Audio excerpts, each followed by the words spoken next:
What's up everybody, I'm of course the one and only the Joker of Yu-Gi-Oh! And today I'm back again to bring you guys the quick, the fast, and the awesome recap video of this exact duel that I've currently been in of Blue Eyes versus my Trickstar burn deck. I can't wait to show you, and of course I'm talking fast because this is a fast recap and I really hope you guys do enjoy. So without further ado, let's just get right into it, shall we? Some men just want to watch the world burn. Let the good times roll! Okay, so like always, I am talking fast and won't be trying to talk fast for these videos because that's how the whole recap thing works with these ones. That's what we gotta do. We gotta talk fast so you guys are still entertained, and we gotta try and keep this video under, 10 minutes or less. That's what I love to try and do. So, as you can see, I'm versing the Blue Eyes deck, but it's the structure deck because, as I said in my first video, the person that was actually running this tournament had to actually step in to take the place of someone that actually left so that everyone, could have a fair duel and it wouldn't be a 5-man tournament. So as you can see with that quick little hand, I just got bricked. I had absolutely nothing. But he was playing a really cool variant. He was playing, Dragon Ravine, but he had all the cards that he desperately needed. To just, he ended up actually, this isn't just the structure deck, but this is him putting in his own few cards. So my hand was so bad. I had Dark Room of Nightmare, one Disturbance Strategy, and Lycos. So this is what's kind of made me stop going the full burn deck. That's another hint for you guys. So as I've said in my first video, I've kind of leaned away from the whole burn thing. I'm still running a heavy burn variant in my deck. I'm just, I've taken out a few cards, so it's less burn variant and more, be able to burn, but also I can still make incredible boards in case I have them bricks, because even one card these days can give you incredible boards, and that's why I've decided to put this card in. So, just with that one card, you're absolutely great. And here I go, Pot of Desires. I know he doesn't have any hand traps other than Effect Veiler, which is really funny. The video is that fast that my computer cannot handle it. No, it's actually my hard drive is playing off this, so my computer has to kind of read the hard drive and then record it at the same time, so it's getting crazy, guys. But this is where I pretty much go, Candina. I didn't actually use the chain summoning. I just pretty much went Monster Reborn. I know I couldn't do anything else. So I was like, yeah, screw it. I'll just go into, Holly. I can't do anything else. This is where I pretty much, I called the loss right there. I had nothing in my hand. I had absolutely nothing. He even had a Mirror Force if I tried to attack, which 9 out of 10 you don't really attack with this deck. Well, I didn't originally, but now I do actually. I attack quite a lot, and that's what I love. So I've actually taken out a few of my hand traps when I was siding. I once again put in Eater of Millions. Eater of Millions is a card that I absolutely love. I absolutely love this card. And I love the fact, real talk actually, the new set that's coming out, all those reprints. I want to actually talk about all that stuff in these recap videos for you guys. So that's why I want to try and do these, 10-minute recaps of everything that has happened to me that week and try and do them in these duel videos. Comment down below if you guys are intrigued on that. But the fact of Trickstar Reincarnation getting reprinted, Gamma Sail getting reprinted, and one of my all-time favorite cards now is getting an ultra rare. Eater of Millions, this baby's getting an ultra rare, and you can bet your bottom dollar when that gets the ultra rare, bam, I'm going to be picking that card up. At least 2. I need at least 2 for this deck. Just so, it can be almost pure rarity that I could possibly get, even though, my Ashes and all that will never be pure rarity. Because I can't really be bothered on getting 3 secrets and I prefer the Ultra a lot more. But this is where, you see my combos. It's the same combo you guys have probably seen 1,000 times. But I am really intrigued on this whole, way the game has been playing and the way that the new structures are coming out. I love and hate this time rule, as I have said. The way that the time rule is just so annoying. I actually say, yeah, he doesn't have any tokens. Use mine. Use my Harley Quinn tokens. I have tokens and I'm not even using them at the moment. But the way this time rule is, I'm liking it a little bit more because it does make you want to speed up the game. But at the same time, I really do hate myself when I'm slow on myself and it ends up costing me the game. But guys, the way that all these reprints are happening, I can definitely see reincarnation. It's going to come lower in price.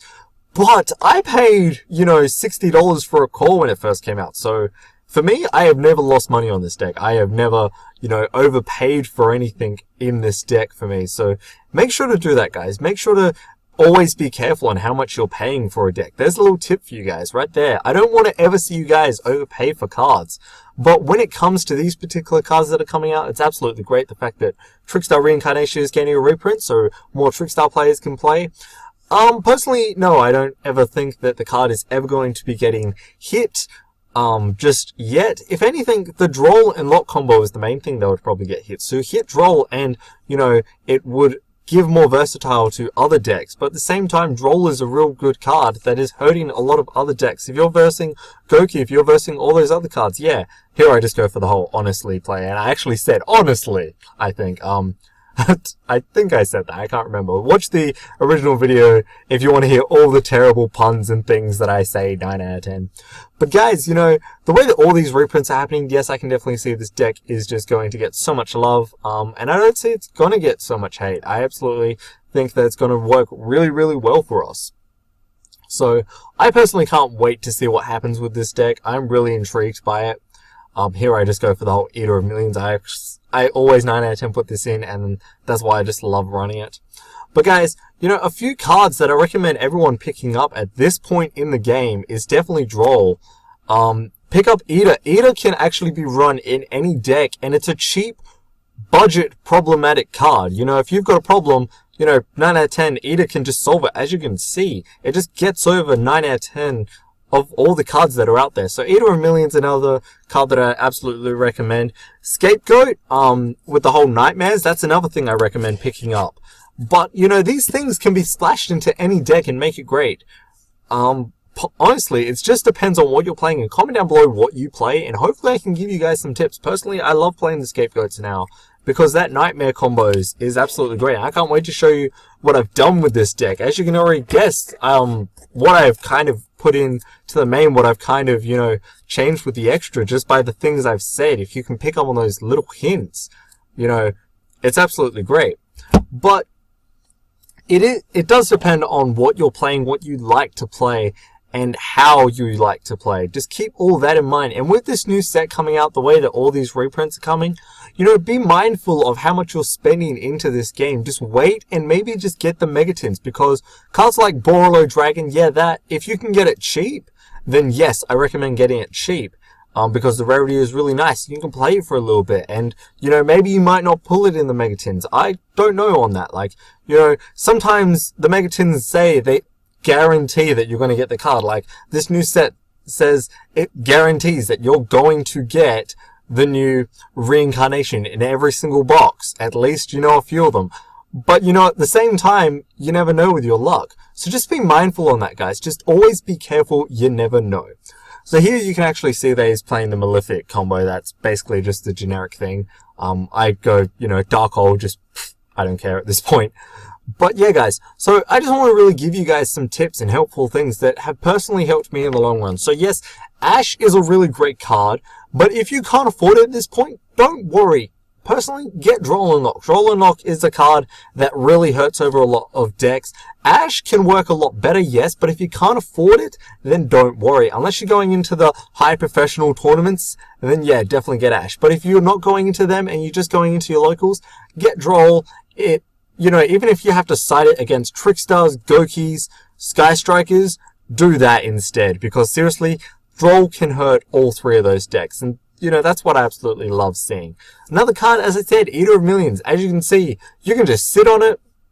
Your opponent pretty much has to attack into it. But if you banish so many that, you know, if you go Pot of Desires and then banish 15, it's got 2,500 attack. You can banish cards from your hand to give it even more. So your opponent has to waste a powerful monster in banishing it, and then hope that they've got another powerful monster that can attack over it. And that's what I love about this card. It's absolutely great and can be put into any deck. Same with Scapegoat, as I said. So those are a few cards, yes, I recommend definitely picking up. Here is actually where I go for the win. You know, light stage, target that back row. That's why this game was really, really fun. But I want to do this video in a way of giving you guys more tips, and hopefully you guys enjoy these tips. But of course, as you can see here, you know, he basically has no more cards left. I burn him for game. He's got nothing, but that is the end of the game, guys. So I really want to make this video, and I've tried to keep it under 10 minutes. It's gone over. I'm really, really sorry about that. But guys, those are just a few little tips. Pick up Scapegoat, pick up Droll and Lock. If your deck can handle Eater of Millions, pick it up. It's a great budget card, for God's sakes. It's a card that can get over so much. And those are just a few budget options that I recommend that, you know, 9 out of 10 everyone should play. At this point in the game, if you're playing a deck that goes into the extra deck a lot, yeah, play Scapegoat. It's a given. If you're playing, you know, Gokies and Sky Strikers and Trickstars a lot, think about picking up Drolls.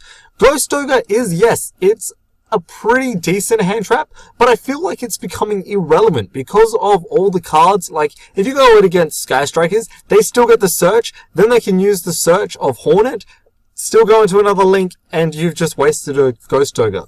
If you're versing, you know, Gokies, then yeah, destroying Isidol is, yeah, that's a great thing. But if you're a great Goki player, then yeah, you can actually still get a great board. So Ghost Ogre is very, you know, iffy on particular decks. So if anything, I recommend siding it if you really want to play it like I do. But I personally now officially side it. There's another thing, you guys, you know, hinting of what this deck is going. But of course, I'm going to be showing you guys this deck, my Trickstar deck, next week when I've got all the cards that I definitely need for this deck, and hopefully you guys do enjoy it. And there will be, of course, duel videos and, you know, little combos that I've come up with on playtesting. Of course, I've seen these combos 1,000 times, but, you know, I've put my own little twist on them to enjoy them my own little way. But of course, guys, that's all I really want to say with this video. I want to go over the main things, you know, tips, recaps, a lot of things, and hopefully you guys enjoy the way that I've done this. If you guys have, comment it down below that you have. And of course, if you want to hear any more of my tips, if you want me to make an official tip video just on hand traps or anything like that, feel free to comment down below, and I'm happy to always make those kind of videos for you guys. But of course, once again, this video was recorded at my GameTraders Salisbury. I gotta say that because that's where I love dueling, and I kind of feel like if I say that enough, hopefully you guys come down here, and it'll be absolutely great to duel a lot of you people, and, you know, face to face. That'd be an absolute great feeling to know that you guys are watching and then come down to where I love to play. And if you actually ever say or shout out, "We're looking for the Joker of Yu-Gi-Oh!" or whatever, I don't know how to interpret your voice. I don't know why I did that. But if you guys come down and say that, oh my god, I will giggle and laugh, and yeah, you can just come up to me. I'll be like, yes, I want to talk. Let's talk. You know who I am? Yes, I will feel like a full-on, like, I'll go full-on geek. I don't care. But guys, I would absolutely love that if you do that. High five to you guys. But of course, guys, that's it for this video. I really hope you guys did enjoy it. As always, comment down below what you guys want to see next. And of course, as always, I want you guys to just keep on smiling, enjoy the game of Yu-Gi-Oh!, whatever TCG you play. And of course, till the next one, that of course ends it for me, the Joker of Yu-Gi-Oh!, signing off, and I'll see you next time, everybody.